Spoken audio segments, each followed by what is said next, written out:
Seguimos activando la mañana. Un tema como siempre interesante son los avances en las técnicas para usted hacerse una cirugía de senos, de glúteos. ¿Cómo está la ciencia con relación a esto? Y para hablar de este tema comparte con nosotros el doctor Rafael Rivera, quien es cirujano plástico, reconstructivo y estético. Bienvenido, doctor. Muchísimas gracias y el honor es mío de estar aquí con ustedes. Doctor, ¿cuáles son esos avances? Yo realmente nunca he pensado en hacerme los senos y mucho menos los glúteos. A mí no me gustan los glúteos. Pero en el caso de las mujeres que decidan operarse los senos, ¿cuál es ese avance que ahora yo vi por ahí que se utilizan rellenos? ¿Es así? Sí, efectivamente. La ciencia está va muy a la vanguardia realmente de los tiempos y actualmente existen varias generaciones ya de implantes. Los implantes que se utilizaban, por ejemplo, para aumento de senos en unos inicios, ya no son los que se utilizan actualmente. Vamos por una sexta generación de implantes que cada vez van progresando para los resultados y el silicón que contiene esos implantes sea lo menos dañino posible, que no pueda salir de la cápsula e incluso Porque se sale de la cápsula. en ocasiones la primera generación de implantes tenían ciertas dificultades. Vamos a explicar a la gente cómo es. O sea, la mujer que no tiene nada de busto y decida ponerse un implante de seno. ¿Qué tiene ese implante? ¿Cómo es? O sea, es una bola de silicón, ¿verdad? Sí, los implantes están constituidos de silicón y están envueltos en una cápsula de gel cohesivo. Eso quiere decir que si el implante se rompe o se abre por alguna razón, que realmente es muy extraño, el contenido no sale al exterior, o sea, no se derrama en el cuerpo de la paciente y puede tolerar incluso pesos importantes, traumas importantes también. Y entonces a todo eso también se le van sumando diversas superficies que hacen que el implante tenga una mejor adhesión al cuerpo y también se ha trabajado mucho el peso del implante, de que sean lo más ligeros posibles y que al tacto sea lo más parecido también a los senos naturales. Ok, y lo mismo se utiliza para el glúteo. Para los glúteos existen dos formas de aumento en estos pacientes, que son la grasa de la propia grasa paciente, de la... Ok. Pero ¿y previa a cómo la es eso, liposucción, doctor? ¿De dónde van a sacar esa grasa? previa a una liposucción. O sea, hay que lipar. Pero es mucha grasa entonces. No. Depende realmente de la expectativa de la paciente y la cantidad de grasa que tenga. Ok. Realmente, puede variar. Y por supuesto también se utilizan los implantes para aumento de glúteos en aquellas pacientes que no tienen grasa suficiente para aumentar los glúteos. Ok, entonces lo que significa que si, por ejemplo, yo quisiera glúteo, usted me saca grasa de la espalda, de todo, para las mujeres que quieren el glúteo bien grande. Y eso no se va hacia ningún otro lado, no baja la pierna, esa grasa, ¿cómo se queda ahí? ¿O no se va hacia adelgaza? La grasa es muy noble, realmente. Incluso tiene muchísimas características importantes con la composición de células madre, incluso que pueden tener en el tejido adiposo. Y realmente sí existe un % de reabsorción de grasa en los glúteos y en cualquier área en donde se vaya a transferir ese contenido. Sin embargo, no existe un riesgo per se de migración que pudiera generar daños, que es lo que pasa, por ejemplo, con los biopolímeros, que estos sí migran hacia la espalda baja, hacia los muslos, y pueden entonces provocar que los vasos sanguíneos se colapsen o se tapen en términos llanos, e incluso alteraciones en la piel, dolor, compresión nerviosa. Por eso solamente grasa o implante. Ok, y el implante, que no sé, como que no me cuadren los glúteos, o sea, ¿cómo sería eso? ¿Se puede sentar normal? ¿Puede hacer ejercicio normal? ¿Cómo sería el implante y de qué? Sí, igual unos implantes de silicón y la colocación del implante es prácticamente muy similar a las mamas. O sea que hay alteraciones, o sea, hay condiciones que la paciente debe de guardar de reposo luego de la colocación, pero el seguimiento y el tacto como tal es prácticamente el mismo. Ok, entonces en el caso de estas nuevas técnicas, ¿qué puede encontrar la paciente? Pueden optar por implantes que sean de un menor peso, porque sabemos que el efecto de la gravedad en una paciente que tiene implantes, pues va a generarse de forma natural, porque es un efecto, es una ley que no podemos evitarla. Entonces hay implantes que pueden ayudar a que se mantenga un mejor resultado, un resultado más estético. Y por supuesto, dejarse orientar de profesionales certificados, cirujanos plásticos certificados, que son los que están avalados para ese tipo de cirugías, de no querer resultados que sean desproporcionales. Unos implantes, por ejemplo, muy grandes que sobrepasen los límites normales de la caja torácica, lo que van a agregar es volumen a la parte superior del tórax. Entonces, la paciente, en vez de verse estilizada, de verse bonita, de verse elegante, se va a ver entonces más ancha, más gruesa en la parte superior del tórax. Y nada de eso, al final del tiempo, es compatible con los términos de belleza. La belleza y los cánones van cambiando. Sin embargo, lo que está cercano a lo natural, a lo elegante, a lo bonito, perdura con el tiempo. Y hay muchas pacientes que llegan con un resultado, una cirugía que duró 5 años, 10 años, y quieren retirarse los implantes, quieren cambiarlos por unos más pequeños, porque a veces no son compatibles con el tiempo y con la evolución propia de la mujer. Eso le iba a preguntar, doctor. ¿Hay duración por cada implante? O sea, este puede durar 3, 5, 10, así, ok. Actualmente existen recomendaciones. Después de la colocación de un implante hay que seguir un chequeo rutinario de la mama, como se hacía anteriormente.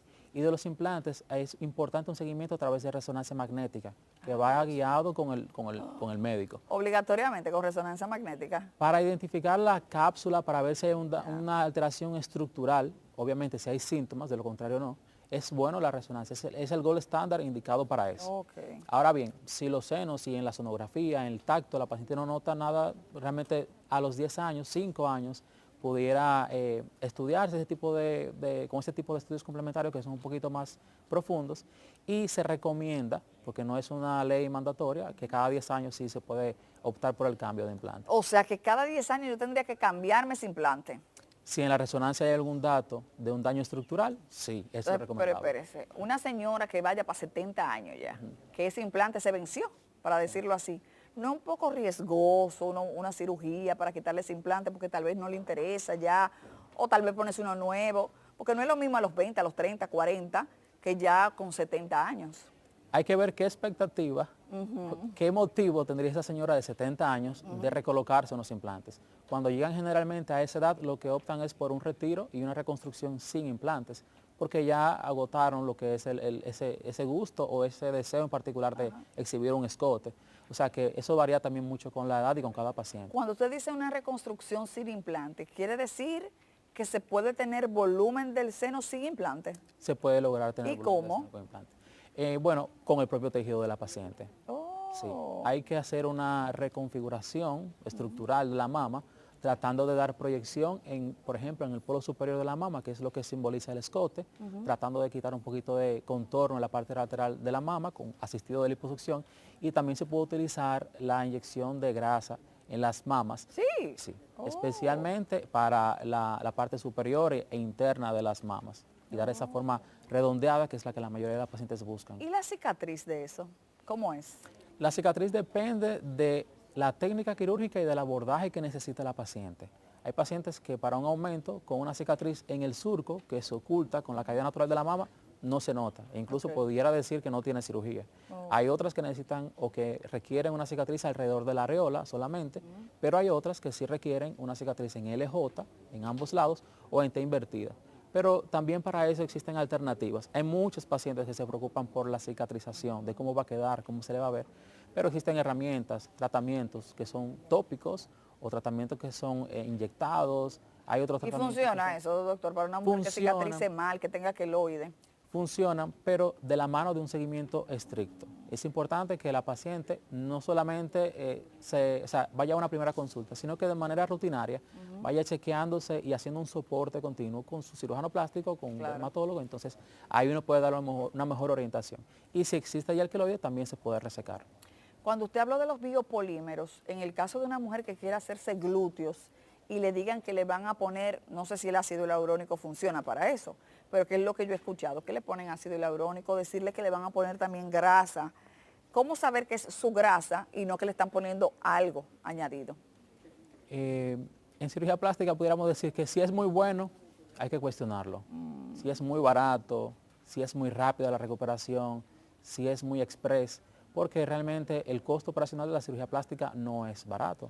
Entonces es importante que la paciente ponga eso en una balanza. No se dejen colocar nada que no sea su propia grasa o colocar un implante. Si le están ofreciendo cualquier otra cosa, cuestiónelo. No le puedo decir que es exclusivamente una sustancia que le puede hacer un daño, pero cuestiónelo y opte mejor por declinar esa oferta y colocarse solamente en manos certificadas, que no creo que ningún cirujano plástico le ofrezca más que sea su propia grasa o un implante. Yo tengo una amiga que quería hacerse volumen en los glúteos, pero ella es enferma con el ejercicio y toma quemadores de grasa, y el doctor le dijo, no vale la pena, porque entonces te va a molestar el implante que se va a poner, y si es la grasa la vas a consumir por la cantidad de ejercicio. Entonces, ¿qué pasa con ese tipo de personas que quieren volumen, pero se la pasan haciendo ejercicio, tomando quemador de grasa? ¿Cuál sería la opción? La alternativa para este tipo de pacientes son implantes de glúteos y generalmente acompañado también de la grasa. Sería un híbrido que hay que hacer Ya. de implantes más grasa para poder contornearlo. Sin embargo, esa paciente fue muy bien orientada. Ok. Hay veces que es más difícil para un cirujano plástico decirle no, no te conviene. Hay otros cirujanos que optan por no, claro, sí. Entonces, es importante que exista una orientación real y clara y que haya comprensión idónea entre la paciente y el médico que le está atendiendo. ¿Qué usted le ha dicho que no a un paciente? Le dice, no, yo no te haría esto por esto y por esto. Una paciente, por ejemplo, que es diabética o que es hipertensa, que está descontrolada y que quiere hacerse múltiples procedimientos. Una paciente que llega, doctor, recientemente, doctor, tengo 7 días para una abdominoplastia y me regreso a mi país. No se le puede hacer su cirugía, o sea, por más que ella quiera, debe de planificarlo, debe planearlo. Y una paciente, por ejemplo, con un desembarazo reciente, que ya ha dado a luz, y que va, doctor, quiero aprovechar en la cirugía y jalarme un poquito. Va después salir embarazada, que es lo grande al año. Entonces, todo ese tipo de situaciones, entre muchas otras, hay que decirle que no a la paciente. O no decirle que no rotundamente, sino orientarle y postergarlo para cuando sí se pueda. Ok, ¿le han pedido que le haga senos muy grandes en una mujer muy flaquita? Claro que que usted sí. le ha recomendado que tal vez no es, y qué ha pasado? Claro que sí. Existen pacientes, o bueno, al momento de seleccionar un implante y de que un cirujano plástico evalúa a la paciente, hay medidas que tomar de su caja torácica, hay que tomar parámetros geométricos. Entonces, hay tórax que permiten un implante de un volumen importante, pero hay tórax que no lo permiten, hay pieles que no lo permiten. Entonces, unos implantes muy grandes en una paciente delgada puede traer al trasto repercusiones en la piel de la paciente, puede generarle un volumen que al final sea un ruido, un sonido visual, que entonces con el tiempo va a necesitar una explantación, o sea, retirar los implantes, y eso no es lo que queremos. Queremos resultados que puedan perdurar con el tiempo y que la paciente en 10, 15 años pueda exhibirse contenta con lo que logró en ese tiempo. Así es, excelente doctor, muy buena explicación para todas esas mujeres que quieran darle volumen pues a sus glúteos y también a sus senos. Gracias al doctor Rafael Rivera, cirujano plástico reconstructivo y estético, por hablar de este tema tan interesante.